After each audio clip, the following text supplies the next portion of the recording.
Hello दोस्तों, कैसे हैं आप सब। चलिए शुरू करते हैं। आज इस शॉर्ट वीडियो के अंदर हम एक बहुत ही ज़्यादा इम्पोर्टेंट टॉपिक डिस्कस करने वाले हैं। कंपोजिशन लेवी करके एक टॉपिक होता है सेक्शन 10 के अंदर। तो कंपोजिशन लेवी सेक्शन 10 का एक क्वेश्चन है जो मैं आपके साथ डिस्कस कर रहा हूँ।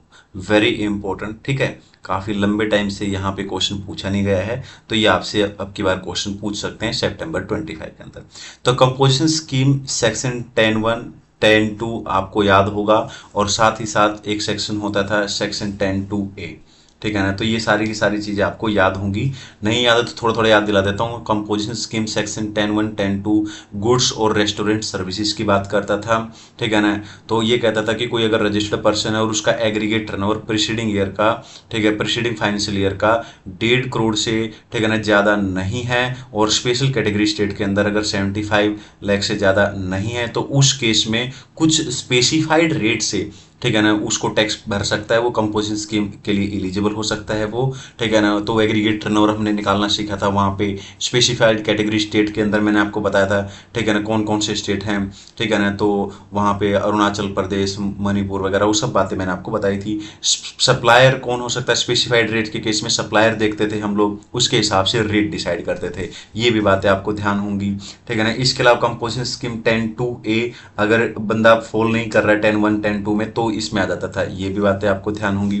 इसके अलावा हमने ये भी पढ़ा था कि रेस्टोरेंट सर्विस 10(1), 10(2) क्या कहता है, रेस्टोरेंट सर्विस के अलावा कोई और सर्विस नहीं दे सकता, लेकिन अदर सर्विसेज दे सकता है, लेकिन उसकी लिमिट है, उससे ज्यादा नहीं दे सकता। वो लिमिट क्या होती थी, 10% of turnover in preceding financial year और 5 लाख विच एवरेज हायर होता था। तो ये सब बातें हमने पढ़ी थी जो कि यहाँ पे अब अपने काम आने वाली है। तो आ जाते हैं यहाँ पर। अब मान लो मैं जैसे यहाँ पे दिल्ली में रहता हूँ, ठीक है। तो मान लो मेरे घर के पास एक रेस्टोरेंट है। वैसे तो बहुत सारे रेस्टोरेंट है, मान लो एक रेस्टोरेंट है, ठीक है ना। एक भैया, मान लो मैं उनसे खाना लेके आता हूँ, मैं उनका नाम ले लेते हैं, उनका नाम है मिस्टर प्रेम, ठीक है ना। तो मेरे घर के पास क्या है, एक रेस्टोरेंट है और एक भैया है जिससे खाना मैं लेके आता हूँ रेस्टोरेंट, तो उनका नाम है मिस्टर प्रेम। अब ऐसा सोच लेते हैं। तो मिस्टर प्रेम क्या है, is running the restaurant in New Delhi in preceding financial year, पिछले preceding financial year. It has aggregate turnover कितना, 120 लाख। तो दिल्ली के अंदर एग्रीगेट टर्नओवर अगर 1.5 करोड़ तक है तो एलिजिबल है बंदा, कंपोजिशन स्कीम ले सकता है, कोई दिक्कत नहीं है। ये तो 1.2 है, ठीक है ना, तो यानी 120 लाख तक तो कोई दिक्कत नहीं। फ्रॉम द रेस्टोरेंट, ठीक है ना, सर्विसेज, और सर्विस कौन सी है, रेस्टोरेंट सर्विस, तो 10(1), 10(2) में के अंदर आ जाएगा ये, ठीक है। Okay. Apart from the restaurant services, ठीक है ना, he wants to provide the food delivery services, तो ये अदर सर्विसेज में आ जाएगा। अब अदर सर्विसेज में हमने क्या पढ़ा था, ठीक है ना, कि भैया 10% of the turnover in preceding financial year, तो 12 लाख होगा, ठीक है ना, और 5 लाख विच एवरेज हायर, तो विच एवरेज हायर कितना होगा, 12 लाख। तो 12 लाख तक की फूड डिलीवरी सर्विस दे सकता है वो, जो कि, ठीक है ना, ही एस्टिमेटेड टर्नओवर ऑफ सर्विसेज, जो कि कितनी है, 5 लाख तक ही सर्विस दे रहा है, तो कोई दिक्कत नहीं है, एलिजिबल है वो, ठीक है ना, कंपोजिशन स्कीम के लिए। Mister Prem wishes to opt for composition scheme under section, ठीक है ना, सब सेक्शन 1 और 2 10, ठीक है ना, यानी सेक्शन 10 सब सेक्शन 1 और 2, ठीक है। In current financial year you are required to advise him.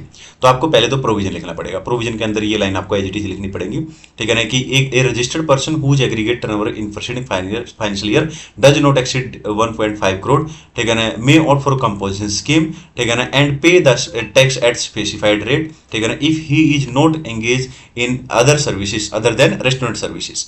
लेकिन हाउ एवर, जो कि मैंने आपको बताया था, अदर सर्विसेज परमिट है up to the limit 10% of turnover preceding financial year and 5 lakh which average higher. अब इन द गिवन केस लिख दो, पहले प्रोविजन लिख दो, फिर इन द गिवन केस लिख दो। इन द गिवन केस में क्या है, ठीक है ना, in the given case since aggregate turnover कितना था, 1.2 करोड़, मतलब 120 लाख है, ठीक है, प्रीसीडिंग फाइनेंशियल ईयर जो कि 1.5 करोड़ से कम है, तो एलिजिबल है बंदा कंपोजिशन स्कीम के लिए करंट फाइनेंशियल ईयर में, कोई दिक्कत नहीं है। फर्दर, ठीक है ना, अगर अदर सर्विसेज की बात करें अदर देन रेस्टोरेंट सर्विसेज की, तो उसकी परमिट है, ठीक है ना, लिमिट कितनी हो जाएगी, 10% of preceding financial year turnover, 120 crore का 10% and 5 lakh which average higher, यानी 12 लाख तक वो सर्विसेज दे सकता है। अदर सर्विसेज जो कि फूड डिलीवरी की दे रहा है वो, तो यहाँ पे फूड डिलीवरी का क्या है, उसका अमाउंट वैसे ही 5 लाख रुपए है, जो कि 12 लाख से ज्यादा नहीं है, तो एलिजिबल है वो, ठीक है ना, स्कीम के लिए कोई दिक्कत नहीं है। तो ये हो जाएगा इसका पूरा का पूरा आंसर। एक्सट्रीम इंपॉर्टेंट क्वेश्चन, काफी लंबे टाइम से इस तरीके के क्वेश्चन नहीं आए हैं, तो मुझे लग रहा है सितंबर 25 के अंदर एक इस तरीके के क्वेश्चन आपको देखने को मिल सकते हैं। तो आज के लिए इतना ही, वीडियो को लाइक करें, ठीक है ना। Chapter wise most important question भी मैं आपको बताऊंगा कि हर चैप्टर के अंदर मैक्सिमम टॉपिक, अगर आपने बिल्कुल भी पढ़ाई नहीं की है तो एटलीस्ट ये चीजें कवर करके जाए, तो आप 50 प्लस स्कोर तो मिनिमम करोगे, ठीक है ना। तो और बहुत ज़्यादा इंपॉर्टेंट क्वेश्चन की ये सीरीज है, ठीक है। तो ये जरूर जरूर हर एक क्वेश्चन आपको देखना ही देखना है। इसके अंदर अमेंडमेंट आ जाएंगी, एमटीपी आ जाएंगी, आरटीपी आ जाएंगी, और चैप्टर वाइज जितने भी इंपॉर्टेंट क्वेश्चन है वो सारे श्योर शॉर्ट वीडियो के अंदर आपको देखने को मिलेंगे। आज के लिए इतना ही। वीडियो को लाइक जरूर करो दोस्तों, और कमेंट बॉक्स में मुझे बताओ कि आपको कैसा लग रहा है, ठीक है ना। और किसी पर्टिकुलर टॉपिक के ऊपर वीडियो चाहिए तो आप मुझे कमेंट बॉक्स में बता सकते हैं।